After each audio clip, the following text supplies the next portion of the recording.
Hello students, in this video we will learn about refractive index. Okay, so I'll explain you this figure and then we will go through the content of the textbook. Okay, now so this is a glass slab, or this is a glass.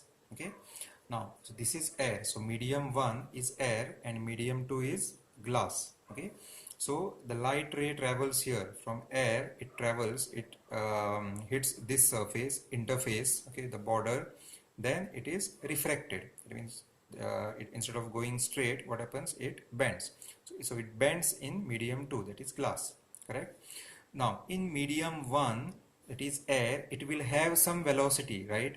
So velocity that we will write it as v1. Let v1 be the velocity of light in air. Okay, and as soon as it enters glass, okay, so in glass also it will have a different velocity, because this velocity and this speed will not be the same. Okay, so these two velocities will be different. So let this be velocity v1 in air, and in medium 2 let the velocity be v2. Okay, now so what is refractive index? What does it gives you? It gives you how much, it gives you the extent. Okay, extent means it gives you how much the ray of light bends, okay, when it travels from one medium to the other. Okay, so refractive index gives you what? The extent of bending of the light. Okay, how much does the light ray bends. So how is it represented, refractive index? For example, as I have said, like let v1 be the velocity of light in air and v2 be the velocity of light in the second medium, which is glass in this case. Then the refractive index of medium 2 with respect to medium 1. Here medium 2 is what? Glass. So refractive index of medium 2 means refractive index of glass with respect to medium 1 means with respect to air. So refractive index of second medium with respect to first, it is represented by n21.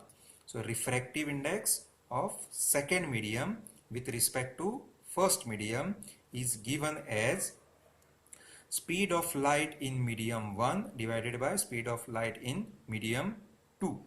Okay, so it is the ratio of the speed of light in medium 1 and the speed of light in medium 2.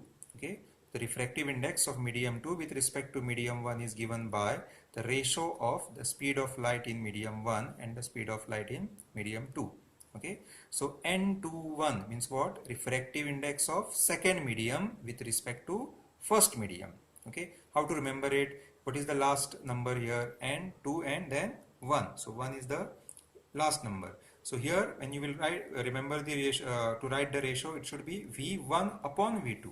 So refractive index of second medium with respect to first is v1 upon v2. By the same argument, the refractive index of medium 1.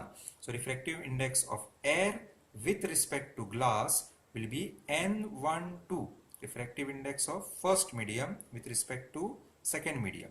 So here there is two number, you can see. So n12 will be equal to what? v2 upon v1. Okay, so n12 is speed of light in medium 2 upon speed of light in medium 1, that is v2 upon v1.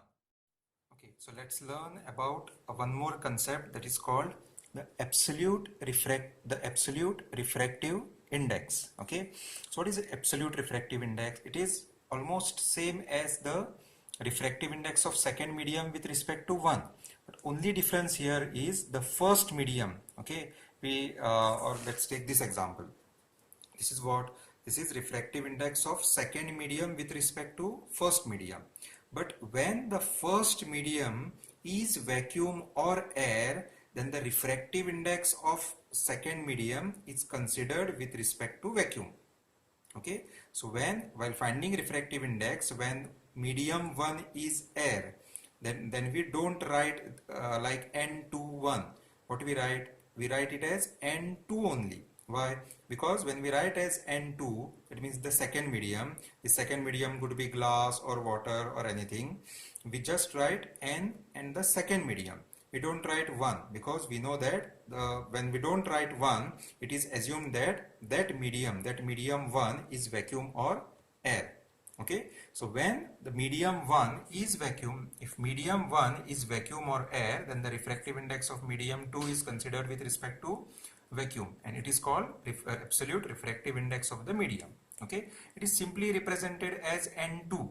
So we don't write N21 because we know that if N2 is written, that means 1 will be air.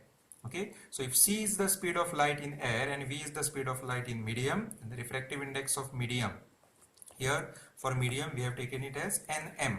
Okay, so refractive index of medium is given by about speed of light in medium 1. What it is, see this, it is this formula basically, speed of light in medium 1. So medium 1 is air, so speed of light in air is c, velocity of light in air is c, and speed of light in medium we have taken it as v. Okay, so it is c upon v. Okay, so let me give you one more example. It's given here. So here see Nm, N medium. So what medium? What is the medium that is taken here? Water. So Nw is equal to 1.33. What does it mean? What does it mean? It means refractive index of W of water, Nw, water is 1.33.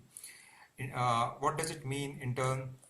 It means the ratio of speed of light in air. See, ratio means this, we divide these two things. Okay, so ratio of light in air and the ratio of speed of light in air and the speed of light in water. So speed of light in medium. What is the medium? Water. So ratio of speed of light in air and speed of light in water is equal to 1.33. Okay, means what? Refractive index of water is 1.33, means the ratio of speed of light in air and speed of light in water is equal to c upon v is equal to 1.33. It means the speed of light in air is almost taken as speed of light in vacuum. Okay, so this value is known. This value is found out. So when you divide these two values for water, then the answer that you get is 1.33.